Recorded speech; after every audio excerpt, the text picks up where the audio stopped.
Hi all. Uh, till last class, we discussed about 11.4. Okay, you just revise all those classes, and today we are going to start 11.5 session RC coupled transistor amplifier. Okay, from the name itself, you can guess what it is. Okay, RC coupled. RC എന്ന് പറഞ്ഞാൽ എന്താണ്? റെസിസ്റ്റൻസും കപ്പാസിറ്റൻസും ആണല്ലേ. അപ്പോൾ റെസിസ്റ്റൻസും കപ്പാസിറ്റൻസും use ചെയ്തിട്ട് കപ്പിൾ ചെയ്തിരിക്കുന്ന ട്രാൻസിസ്റ്റർ ആംപ്ലിഫയറിനെയാണ് നമ്മൾ എന്ത് പറയുന്നത്? RC കപ്പിൾഡ് ട്രാൻസിസ്റ്റർ ആംപ്ലിഫയർ എന്ന് പറയുന്നത്. ഇനി ഇതിന്റെ സ്പെഷ്യാലിറ്റി എന്താണെന്ന് നോക്കാം. This is the most popular type of coupling. This is the most popular type of coupling. എന്തുകൊണ്ടാണ് അത് മോസ്റ്റ് പോപ്പുലർ ആയത്? Because it is very cheap. അത് വളരെ ചീപ്പാണ് and provides excellent audio fidelity over a wide range of frequency. ഒരു wide range of ഫ്രീക്വൻസിയിൽ നമ്മൾക്ക് എന്ത് ചെയ്യും? ആംപ്ലിഫിക്കേഷൻ തരുകയും ചെയ്യും. It is usually employed for a voltage amplification. ഇത് നമ്മൾ യൂഷ്വലി വോൾട്ടേജ് ആംപ്ലിഫിക്കേഷന് വേണ്ടിയിട്ടാണ് RC coupled transistor amplifier use ചെയ്യുന്നത്. Okay, A coupling capacitor CC is used to connect the output of first stage to the input of the second stage and so on.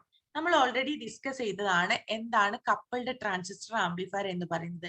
ഒരു സ്റ്റേജിന്റെ output സ്റ്റേജിൽ നിന്ന് മറ്റൊരു സ്റ്റേജിന്റെ input സ്റ്റേജിലേക്ക് couple ചെയ്യാൻ വേണ്ടിയിട്ട് റെസിസ്റ്റൻസോ കപ്പാസിറ്റൻസോ ഒക്കെ use ചെയ്യുന്നതിനെയാണ് നമ്മൾ എന്ത് പറയുന്നത്?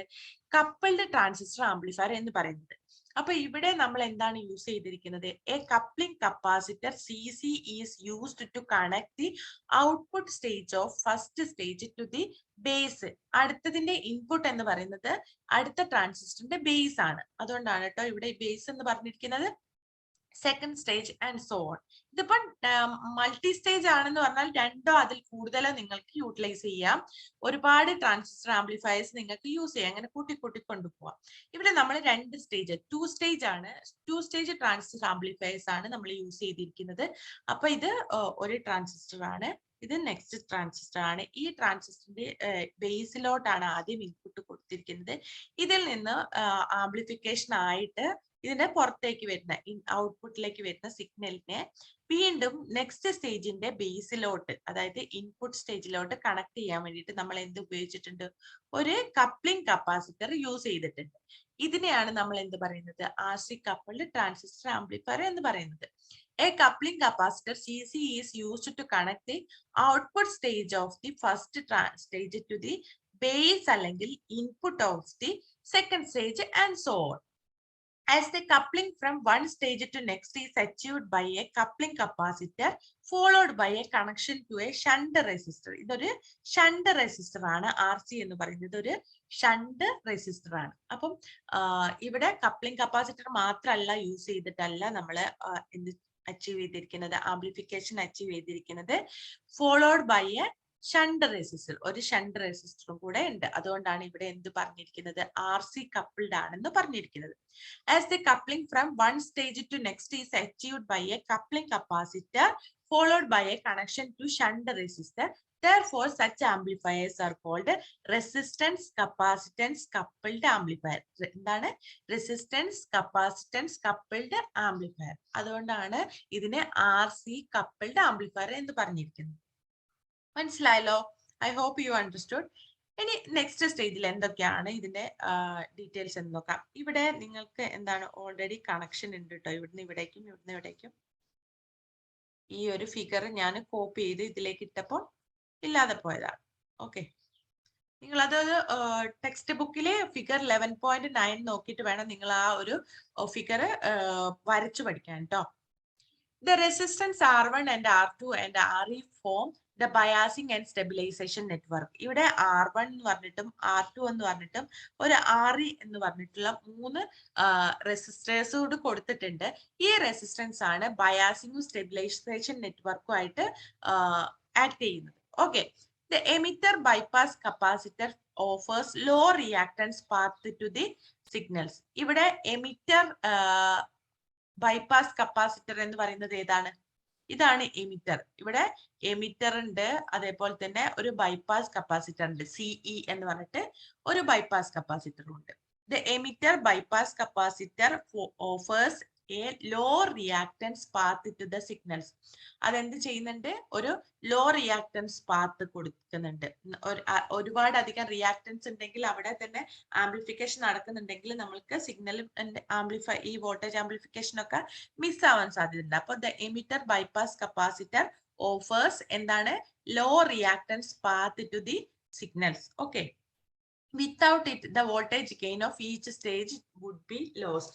ഈ ഒരു എമിറ്റർ എന്താണ് ബൈപാസ് കപ്പാസിറ്റർ ഇല്ലെങ്കിൽ നമ്മൾക്ക് എന്താണ് ഈ വോൾട്ടേജ് ഗെയിൻ ഒരു സ്റ്റേജിൽ നിന്ന് മറ്റൊരു സ്റ്റേജിലേക്കുള്ള വോൾട്ടേജ് ഗെയിൻ എന്ന് പറയുന്നത് കുറഞ്ഞു പോകും, ലോസ്റ്റ് ആവും. Okay. The coupling capacitor CC transmits AC signal but blocks DC. This prevents DC interference between various stages and the shifting of operating points. ഇവിടെ എന്താണ്? നമ്മൾക്ക് DC-നെ പ്രിവെന്റ് ചെയ്യണം. അപ്പൊ ഈ ഒരു കപ്ലിംഗ് കപ്പാസിറ്ററിന്റെ പ്രത്യേകത എന്ന് പറഞ്ഞാൽ എന്താണ്? ഈ coupling capacitor CC transmits AC signal only. Okay. But blocks എന്താണ്? DC. This prevents DC interference between various stage. ഈ ഒരു ഫസ്റ്റ് സ്റ്റേജിൽ നിന്ന് നെക്സ്റ്റ് സ്റ്റേജിലേക്ക് പോകുമ്പോൾ ഒരു DC ഇന്റർഫറൻസ് ഇല്ലാതിരിക്കാൻ വേണ്ടിയിട്ടാണ് നമ്മൾ എന്ത് ചെയ്യുന്നത്? കപ്ലിംഗ് കപ്പാസിറ്ററിന്റെ പ്രത്യേകതയാണ്. Okay, the coupling capacitor CC transmits AC only but blocks DC. This prevents DC interference from first stage to the another stage and the shifting of operating points. Okay, അപ്പോൾ ഇത്രയും കാര്യങ്ങൾ മനസ്സിലായെന്ന് കരുതാണ് ട്ടോ. അപ്പം ഒന്നുകൂടെ ഞാൻ എക്സ്പ്ലെയിൻ ചെയ്യാം. RC coupled transistor amplifier. This is the most popular type of coupling because it is cheap and provides excellent audio fidelity over a wide range of frequency. It is usually employed for voltage amplification. A coupling capacitor CC is used to connect the output of first stage to the second stage and so on. As the coupling from one stage to next is achieved by a coupling capacitor followed by a connection to a shunt resistor. Therefore, such amplifiers are called resistance capacitance coupled amplifier. Okay. Any R1, R2, RE form the biasing and stabilization network. The emitter bypass capacitor CE offers a low reactance path to the signals. Okay. Without it, the voltage gain of each stage, first stage to next stage, would be lost. The coupling capacitor CC transmits AC only. The coupling capacitor CC transmits AC only, but blocks DC.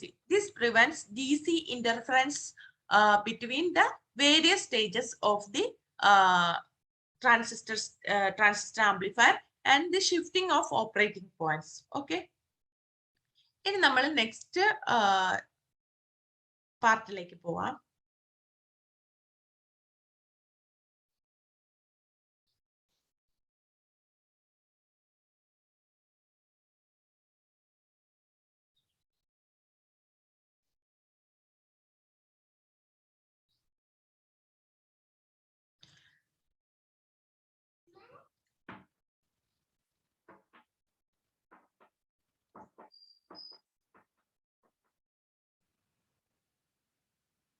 നമുക്ക് next ഇതിലേക്ക് പോവാം, സ്ലൈഡിലോട്ട് പോവാം.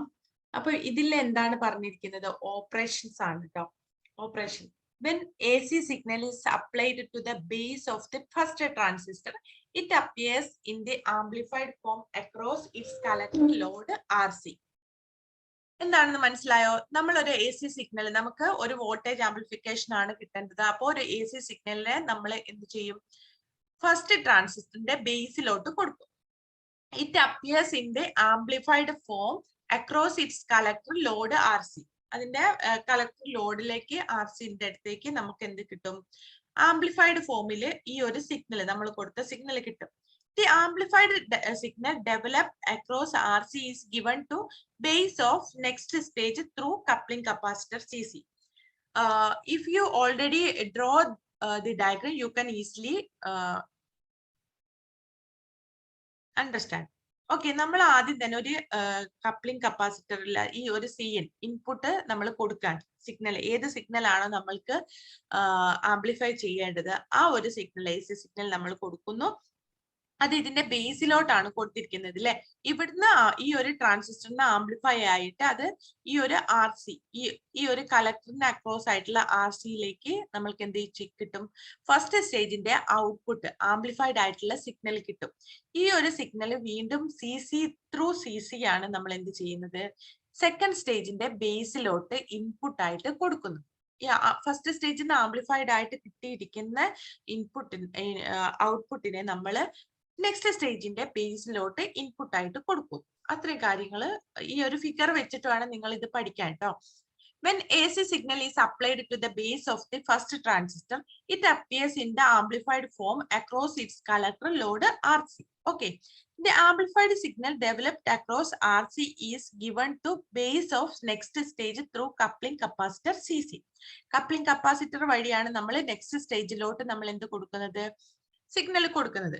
The second stage does further amplification of the signal. Second stage എന്ത് ചെയ്യും? Further amplification നടത്തും. In this way, the cascaded എന്ന് പറഞ്ഞാൽ എന്താണ്? One after another. Okay. The cascaded stages amplify the signals and the overall gain is considerably increased. അങ്ങനെ ഓരോ സ്റ്റേജിലും കഴിയുമ്പോൾ amplification കഴിയുമ്പോൾ നമ്മൾക്ക് എന്ത് ചെയ്യും? നമ്മൾക്ക് എത്രമാത്രം കൺസിഡറബിൾ ആയിട്ടുള്ള ഇൻക്രീസ് ആണോ ആ ഒരു ഗെയിൻ ആണോ വേണ്ടത് അത്രയും കിട്ടുന്നതായിരിക്കും. The total gain is less than the product of the gains of individual stage. അതായത് നമ്മൾക്ക് ഫസ്റ്റ് സ്റ്റേജിൽ കിട്ടിയ ഇൻഡിവിജ്വൽ ആയിട്ടുള്ള ഒരു ഗെയിൻ ഉണ്ടാവും, സെക്കൻഡ് സ്റ്റേജിൽ ഒരു ഇൻഡിവിജ്വൽ ആയിട്ടുള്ള ഗെയിൻ ഉണ്ടാവും. ഇതൊക്കെ ആഡ് ചെയ്യും, first stage plus second stage add ചെയ്യുമ്പോൾ നമ്മൾക്ക് കിട്ടുന്ന ഗെയിനിനെക്കാളും കുറവായിരിക്കും. നമ്മൾക്ക് ഇങ്ങനെ ത്രൂ എന്താണ് ട്രാൻസിസ്റ്റർ വഴി ഇങ്ങനെ ആംപ്ലിഫൈ ചെയ്തിട്ട് ലാസ്റ്റ് കിട്ടുന്ന ഒരു സിഗ്നലിന്റെ ഗെയിൻ എന്ന് പറയുന്നത്. അതിന്റെ കാരണം എന്താണെന്ന് നോക്കാം. Sorry. In this way, the cascaded stages amplify the signal and the overall gain is considerably increased. The total gain is less than the product of the gain of individual stages. മറന്നു പോയത്, the total gain is less than the product of the gain of individual stages എന്നാണ് പറഞ്ഞിരിക്കുന്നത്. It is because അതിന്റെ reason എന്താണെന്ന് നോക്കാം. It is because when a second stage is made to follow the first stage, the effective load resistance of first stage is reduced due to the shunting effect of the input resistance of second stage. Second stage എന്തുണ്ട്? ഒരു input stage ഉണ്ട് അല്ലെ. ആ ഒരു input സ്റ്റേജിൽ എന്തുണ്ട്? ഒരു shunting effect വരുന്നുണ്ട്. എന്തുകൊണ്ടാണ് ഇത് ഇമ്പോർട്ടന്റ് ആണ് കേട്ടോ? The total gain is less than the product of the gain of individual stages. It is because when a second stage is made to follow the first stage, the effective load resistance of first stage is reduced due to the shunting effect of the input resistance of second stage. മനസ്സിലായല്ലോ? This reduces the gain of the stage which is loaded by the next stage. Okay. When a second stage is made to follow the first stage, നമ്മൾ ഒരു സ്റ്റേജിന്റെ gain കിട്ടിയതിന് ശേഷം ആ gain എടുത്തിട്ടാണ് നമ്മൾ next സ്റ്റേജിന്റെ ഇൻപുട്ടിലേക്ക് കൊടുക്കുന്നത്. അപ്പൊ അവിടെ എന്തുണ്ടാവും? ഒരു എഫക്റ്റീവ് ലോഡ് റെസിസ്റ്റൻസ് ഉണ്ടാവും. ഓക്കെ. ഈ ഒരു effective load resistance of first stage is reduced due to the shunting effect of the input resistance. അതായത് ഇൻപുട്ട് റെസിസ്റ്റൻസ് ഉണ്ട്, അവിടെ ഒരു ഷണ്ടിങ് എഫക്ട് ഉണ്ട് അല്ലെ. അതുകൊണ്ടാണ് നമ്മൾക്ക് എന്തുണ്ടാവുന്നത്? Total gain is less than the product of the gains of individual stage എന്ന് പറയുന്നത്. നമ്മൾ ഓരോ സ്റ്റേജിന്റെയും ഇൻഡിവിജ്വൽ ഗെയിൻ എടുത്തിട്ട് അതിന്റെ മൾട്ടിപ്ലൈ ചെയ്തിട്ട് അതിന്റെ പ്രോഡക്റ്റ് എടുത്ത് നോക്കിയാൽ കിട്ടുന്ന ഗെയിൻ എന്ന് പറയുന്നത് നമ്മൾക്ക് എൻഡ് സ്റ്റേജിൽ, അതായത് ഇപ്പോൾ മൾട്ടി സ്റ്റേജ് എന്ന് പറയുമ്പോൾ രണ്ടോ അതിൽ കൂടുതൽ ട്രാൻസിസ്റ്റർ ആംപ്ലിഫയർ ഉണ്ടാവും. ഇവിടെ നമ്മൾ രണ്ട് സ്റ്റേജിലുള്ള 2 സ്റ്റേജ് ട്രാൻസിസ്റ്റർ ആംപ്ലിഫയർ ആണ് യൂസ് ചെയ്തിരിക്കുന്നത്. അപ്പൊ ഈ 2 സ്റ്റേജ് ട്രാൻസിസ്റ്റർ ആംപ്ലിഫയറിന്റെ സെക്കൻഡ് ട്രാൻസിസ്റ്ററിന്റെ ആംപ്ലിഫയറിന്റെ സ്റ്റേജിൽ കിട്ടുന്ന ഗെയിൻ എന്ന് പറയുന്നത് ഓരോ ഇൻഡിവിജ്വൽ ഗെയിൻ എടുത്തിട്ട് മൾട്ടിപ്ലൈ ചെയ്ത് നോക്കുന്ന പ്രോഡക്റ്റ് നോക്കിയാൽ ഉണ്ടാകുന്നതിന്റെ കുറവാണ് ഉണ്ടാവുക. This reduces the gain of the stage which is loaded by the next stage. Okay. Example ആയിട്ട് ഇവിടെ കൊടുത്തിരിക്കുന്നത്, in a 3-stage amplifier, the gain of first and second stage will be reduced due to loading effect of next stage. Okay. 3-stage amplifier ഉണ്ട്. അപ്പം 3 amplifiers ഉണ്ടാവും, transistors ഉണ്ടാവും. അപ്പോൾ the gain of first and second stage will be reduced due to loading effect of എന്താണ് next stage, third stage. Okay. However, the gain of the third stage which has no loading effect, അതിന് third stage ഒരു loading effect ഇല്ല, കാരണം അത് മറ്റൊരു സ്റ്റേജുമായിട്ട് എന്ത് ചെയ്തിട്ടില്ല, മറ്റൊരു ഇൻപുട്ട് സ്റ്റേജുമായിട്ട് അത് കണക്ട് ചെയ്തിട്ടില്ല. അതുകൊണ്ട് തന്നെ തേർഡ് ഗെയിൻ എന്ന് പറയുന്നത് remains unchanged. Okay, the overall gain shall be equal to the product of the gains of 3 stages. അപ്പോൾ overall gain എന്ന് പറയുന്നത് shall be equal to the product of the gains of 3 stages എന്ന് പറയുന്നു. 3 stage amplifier ആണ്. Okay, നമ്മൾ അടുത്ത ഇതെടുക്കാം കേട്ടോ.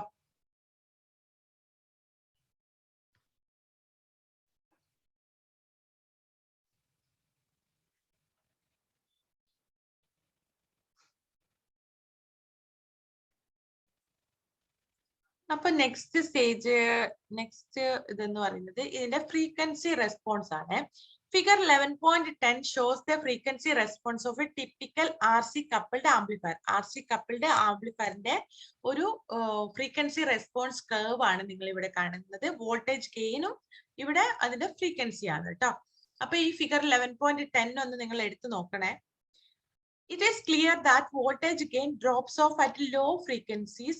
Law frequency എന്ന് പറയുന്നത് ബിലോ എന്താണ് 50 ഹെർട്സ് ആകുമ്പോൾ അത് എന്ത് ചെയ്യുന്നുണ്ട്, ഫ്രീക്വൻസി ലെസ് ദാൻ 50 ഹെർട്സ് ആകുമ്പോൾ അവിടെയും അതേപോലെ തന്നെ 20 കിലോ ഹെർട്സിനെക്കാളും കൂടുതലാവുമ്പോഴും ഫ്രീക്വൻസീസ് എന്താവുന്നുണ്ട്, ഡ്രോപ്പ് ആവുന്നുണ്ട്. ഇൻ ബിറ്റ്വീൻ എന്താണ് ഫ്രീക്വൻസീസ് യൂണിഫോം ആയിട്ടാണ് നിൽക്കുന്നത് അല്ലെ. അപ്പൊ ഇതാണ് ഇതിന്റെ ഫ്രീക്വൻസി റെസ്പോൺസ് എന്ന് പറയുന്നത്. It is clear that voltage gain drops off at low ഫ്രീക്വൻസീസിലും അതായത് ലെസ് ദാൻ 50 ഹെർട്സിലും and high that is greater than 20 kilo ഹെർട്സിലും it is uniform over mid frequencies range. Mid frequency range എന്ന് പറയുന്നത് between 50 ഹെർട്സിനും 20 kilo ഹെർട്സിനും ഇടയ്ക്ക് അത് uniform ആയിട്ടാണ് നിൽക്കുന്നത്. ഇവിടെയും എന്ത് ചെയ്യുന്നുണ്ട്, വോൾട്ടേജ് ഡ്രോപ്പ് ആവുന്നുണ്ട്. ഇതാണ് ഇതിന്റെ ഫ്രീക്വൻസി റെസ്പോൺസ് എന്ന് പറയുന്നത്. അപ്പൊ അറ്റ് ലോ ഫ്രീക്വൻസീസിൽ എന്താണ് സംഭവിക്കുന്നത് എന്ന് നോക്കാം. At low frequencies that is less than 50 hertz, the reactance of coupling capacitor CC is quite high and hence very small part of signal will pass from one stage to the next stage. അതായത് low frequency ആവുമ്പോൾ 50 ഹെർട്സിനെക്കാട്ടിലും low frequency ആവുമ്പോൾ coupling capacitor സിസിന്റെ coupling capacitor CC is quite high ആണ്. Coupling കപ്പാസിറ്ററിന്റെ reactance എന്ന് പറയുന്നത് വളരെ ഹൈ ആണ്. ആൻഡ് ഹെൻസ് ഈ ഏതൊരു കപ്പാസിറ്റർ ആണെങ്കിലും റിയാക്ടൻസ് ആണെങ്കിലും അവിടെ അതിന്റെ ഒരു റിയാക്ടൻസ് കൂടുന്നതിനനുസരിച്ച് അതിലെ കൂടെ കടന്നു പോകുന്ന പാസ് ചെയ്യുന്ന സിഗ്നൽസ് എന്ന് പറയുന്നത് വളരെ കുറവായിരിക്കും അല്ലെ, നേരോ ആയിരിക്കും. The reactance of coupling capacitor CC is quite high and hence very small part of signal will pass from one stage to the next stage. മനസ്സിലായല്ലോ. Moreover അവിടെ നമ്മൾ എന്ത് കണ്ടിട്ടുണ്ട്, ഒരു CE എന്ന് പറഞ്ഞിട്ട് ഒരു കപ്പാസിറ്റർ, എമിറ്റർ കപ്പാസിറ്റർ കണ്ടിട്ടുണ്ട്. Okay, more over CE cannot shunt the emitter resistance. അവിടെ ഒരു എമിറ്റർ റെസിസ്റ്റൻസ് കൂടെ ഉണ്ട്, RE.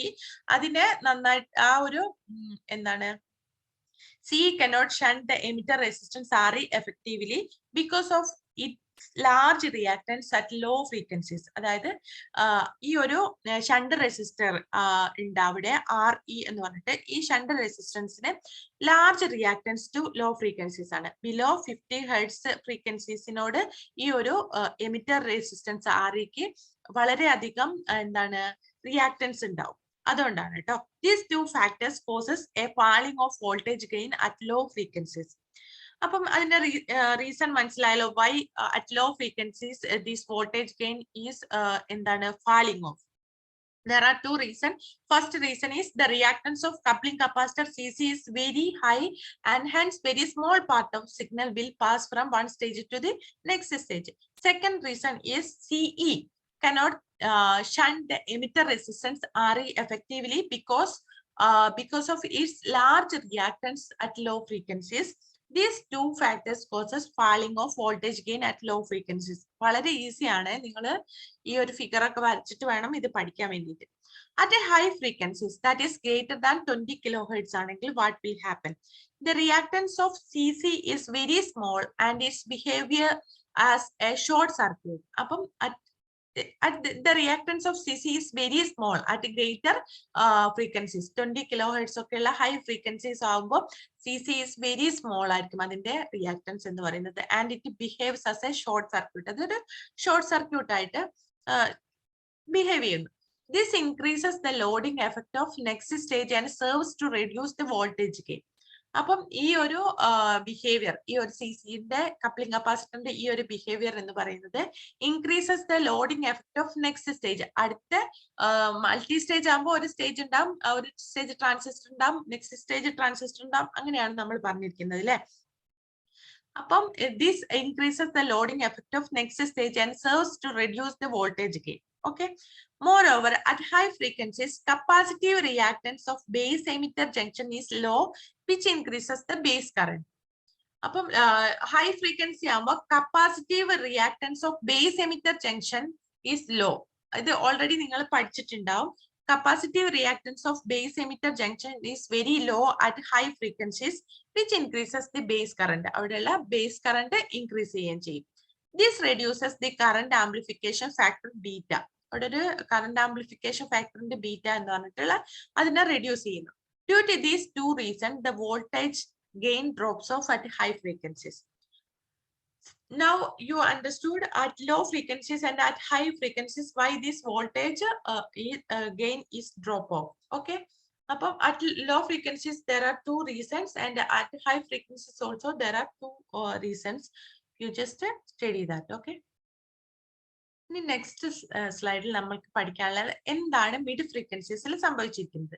At mid frequencies that is in between 50 hertz to 20 kilo hertz ആണെങ്കിൽ the voltage gain of the amplifier is constant. ആ ഒരു ഫിഗറിൽ തന്നെ നമ്മൾക്ക് മനസ്സിലാവും the voltage gain of the mid frequencies amplifier is constant അല്ലേ.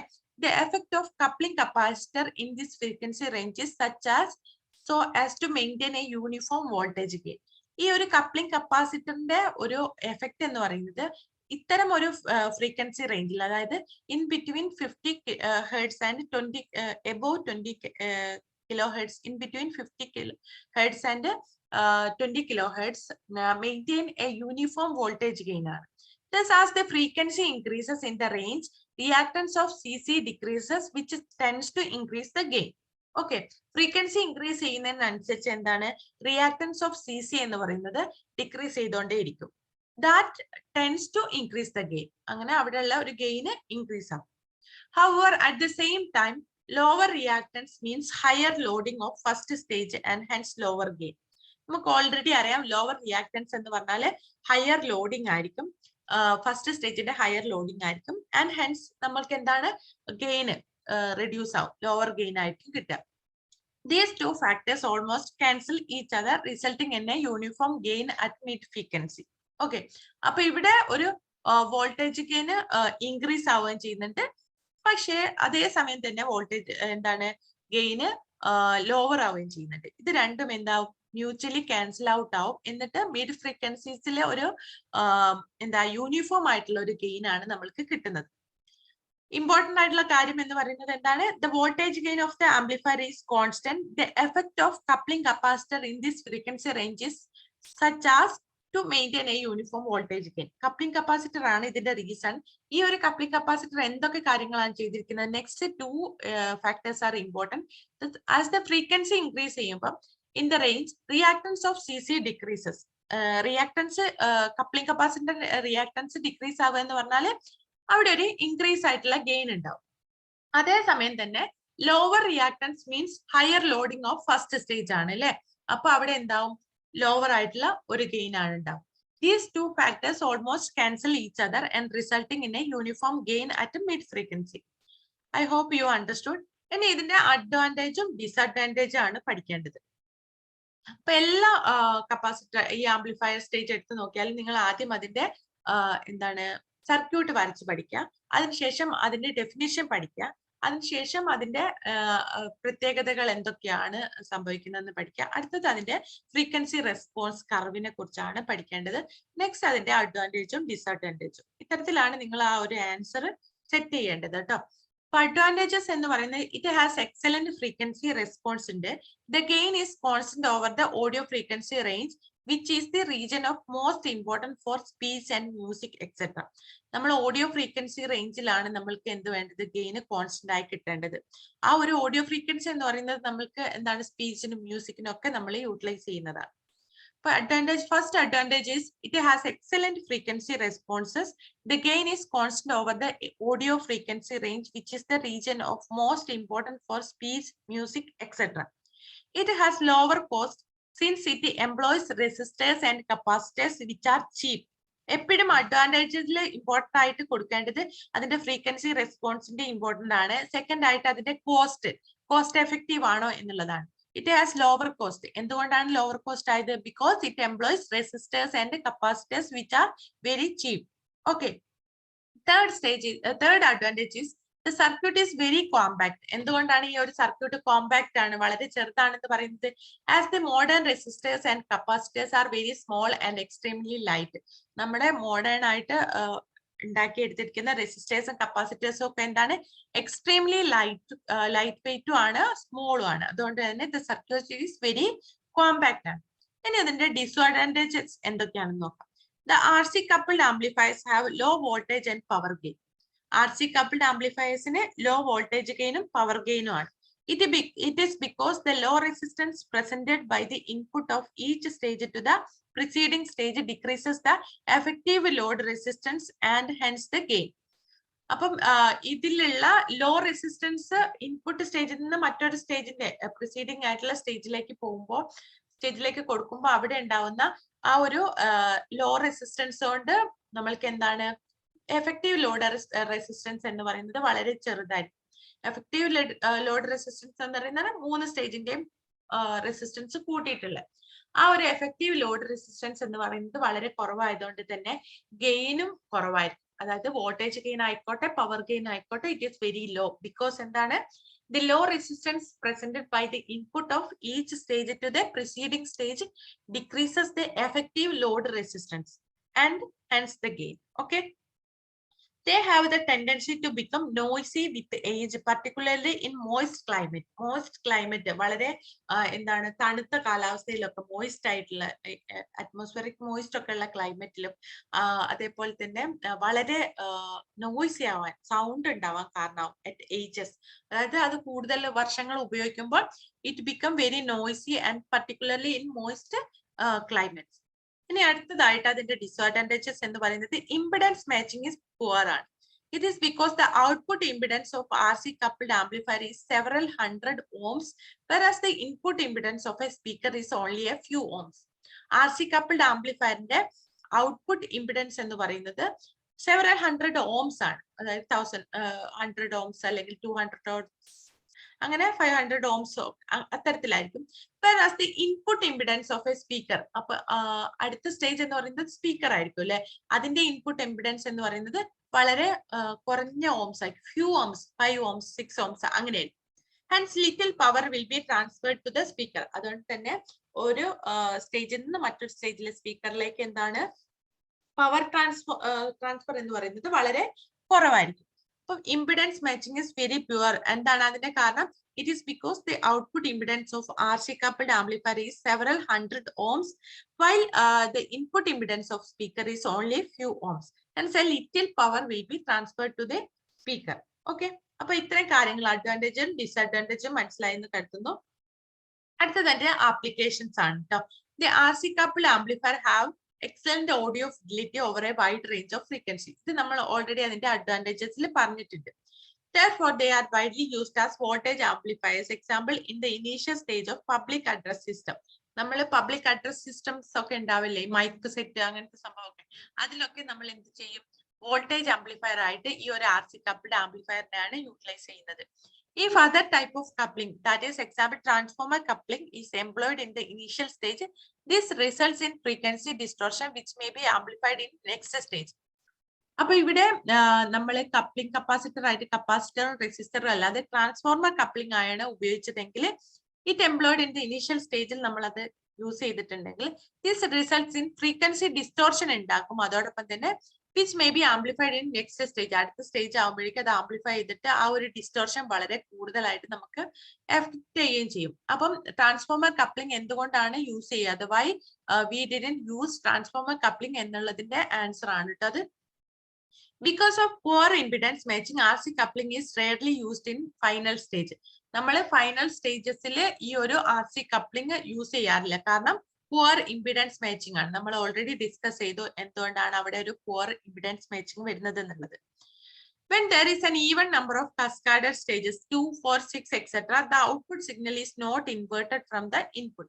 When the number of stages is odd, 1, 3, 5 ഒക്കെയാണ് stage, അതായത് നിങ്ങൾ 3 സ്റ്റേജ് ഉള്ളതാണ് അല്ലെങ്കിൽ 5 സ്റ്റേജ് കപ്ലിംഗ് ആണ് യൂട്ടിലൈസ് ചെയ്തിരിക്കുന്നതെങ്കിൽ ഔട്ട്പുട്ട് സിഗ്നൽ എന്ന് പറയുന്നത് എപ്പോഴും എന്തായിരിക്കും? ഇൻപുട്ട് സ്റ്റേജിനെക്കാട്ടിലും ഇൻവേർട്ടഡ് ആയിട്ടുള്ളതായിരിക്കും നമ്മൾക്ക് കിട്ടുക എന്നുള്ളത് പറഞ്ഞിരിക്കുന്നത്. അത് നോട്ടായിട്ട് കൊടുത്തിരിക്കുന്നതാണ്. I hope you understood this RC coupled amplifier. This is very easy part. Don't എന്താണ് നമ്മൾ എപ്പോഴും വിചാരിക്കും ഇത് ടഫ് ആണ്, ഒരുപാട് കാര്യങ്ങൾ കാണുമ്പോൾ ടഫ് ആണെന്ന് കരുതും. പക്ഷെ വളരെ ഈസി ആണ്. നിങ്ങൾ ബേസിക് ആയിട്ട് ചെയ്യേണ്ടത് ഈ ഒരു ഫിഗർ വരച്ച് പഠിക്കണം. ഫിഗർ ടെക്സ്റ്റ് ബുക്കിൽ തന്നെ നോക്കിയിട്ട് വേണം വരച്ച് പഠിക്കുക. ഇതിൽ ഞാൻ ചിലപ്പോൾ കോപ്പി ചെയ്യുമ്പം ദർ മേ ബി ചേഞ്ചസ് കേട്ടോ. അപ്പം അതിന്റെ ഓപ്പറേഷൻസ് എങ്ങനെയാണെന്ന് ഈസി ആയിട്ട് പഠിക്കാം. ഓപ്പറേഷൻസ് പഠിക്കാം. അതിനുശേഷം അതിന്റെ ഫ്രീക്വൻസി റെസ്പോൺസ് പഠിക്കുക, ആ കർവ് പഠിക്കുക. എന്തുകൊണ്ടാണ് ഈ കർവിൽ അങ്ങനെ ലോ ഫ്രീക്വൻസീസിലും ഹൈ ഫ്രീക്വൻസീസിലും ഒക്കെ വോൾട്ടേജ് ഡ്രോപ്പ് ഉണ്ടാവുന്നത്? മിഡ് ഫ്രീക്വൻസിയിൽ എന്തുകൊണ്ടാണ് ഒരു കോൺസ്റ്റന്റ് ആയിട്ടുള്ള ഒരു ഫ്രീക്വൻസി നമ്മൾക്ക് അവിടെ കിട്ടുന്നത് എന്നുള്ളതൊക്കെ നമ്മൾ കോൺസ്റ്റന്റ് ഗെയിൻ ഒക്കെ കിട്ടുന്നത് എന്നുള്ളതൊക്കെ റീസൺസ് മനസ്സിലാക്കി വെക്കുക. പിന്നെ അതിന്റെ അഡ്വാൻറ്റേജ് ഡിസഡ്വാൻറ്റേജ് പഠിക്കുക. പിന്നെ അതിന്റെ ആപ്ലിക്കേഷൻ പഠിക്കുക. ഇത്രയായാൽ നിങ്ങൾക്ക് വളരെ ഈസി ആയിട്ടൊരു എസ്സേ എഴുതാൻ സാധിക്കുന്നതായിരിക്കും കേട്ടോ. അപ്പൊ നെക്സ്റ്റ് ക്ലാസ്സിൽ നമുക്ക് ബാക്കി ഡിസ്കസ് ചെയ്യാം. ഓക്കെ.